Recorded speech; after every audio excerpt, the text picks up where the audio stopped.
हमें धूप से बचने के लिए छांव मिल रही है,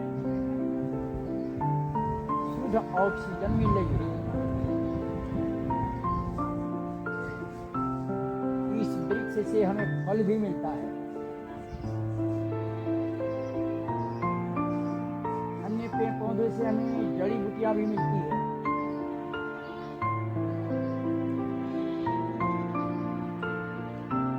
जो हमें स्वस्थ रखने में सहायता करती है।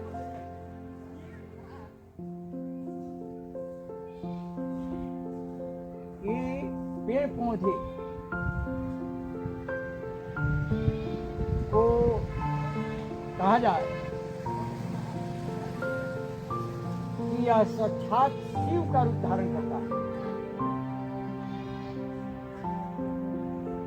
जैसे ही भगवान शिव शंकर अपनी बीज पी करके और लोगों का कल्याण करते हैं, ठीक उसी प्रकार ये पेड़ पौधे चिलचिलाती धूप, वैशाख जेठ का चिलचिलाती धूप को सहन करके और हमें छाया प्रदान करते हैं, जिस छाव में हम लोग बैठते हैं। मूसलाधार बारिश सह करके ये हमें बचाते हैं, अपने कष्ट झेलकर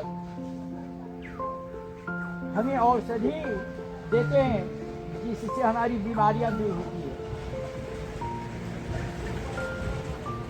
इन पेड़ पौधों से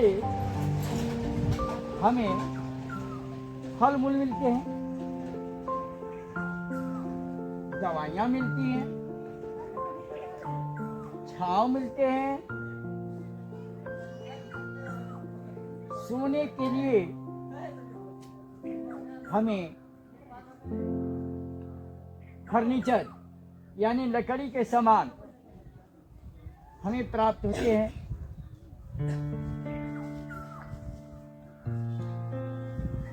जरा आप बतावें कि अपने कष्ट झेलते हैं, फिर भी हमें अपना जीवन दान देकर के हमारी रक्षा करते हैं।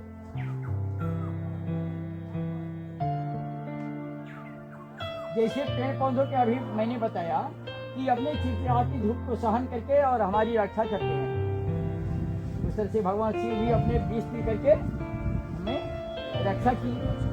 ठीक उस तरह से जो हम लोग सांस छोड़ते हैं,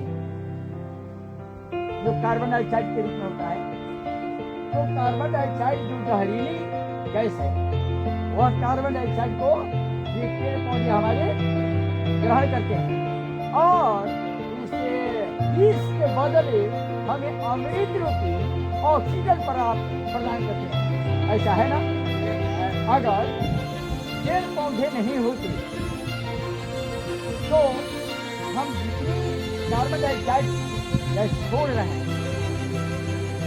एक समय ऐसा आता कि पूरी वायुमंडल में या यहाँ धरातल से लेकर पूरा कार्बन डाइऑक्साइड ही कार्बन डाइऑक्साइड हो जाता और जो हमें मृत्यु का कारण बनता। लेकिन ये हमारी कार्बन डाइऑक्साइड को खुद ले सकते और अमृत ऑक्सीजन हमें प्रदान करते हैं, जो हमें जिंदा रखने में सहयोग करता है। और यही जीवन है, अगर ऑक्सीजन नहीं हो तो हमारा जीवन समाप्त हो जाएगा, है ना? तो आप इन पेड़ पौधों की रक्षा आप करेंगे। पेड़ पौधे हमारे मित्र रहेंगे, जैसे एक मित्र को भी की आवश्यकता होती है तो दूसरा मित्र उसको पूरा करता है, बताए ना? तो जैसे हमें ऑक्सीजन की कमी है तो ऑक्सीजन कौन दे रहा है? दवाई की जरूरत है, पेड़ पौधे दे रहे हैं। हमें अन्न की आवश्यकता है तो पौधे हमें दे रहे हैं। गेहूँ, धान, मक्का, ये सारे पौधे हैं। तो बताइए कि खाने के लिए अन्न और पहनने के लिए कपड़े भी है, सोने के लिए खावन भी है,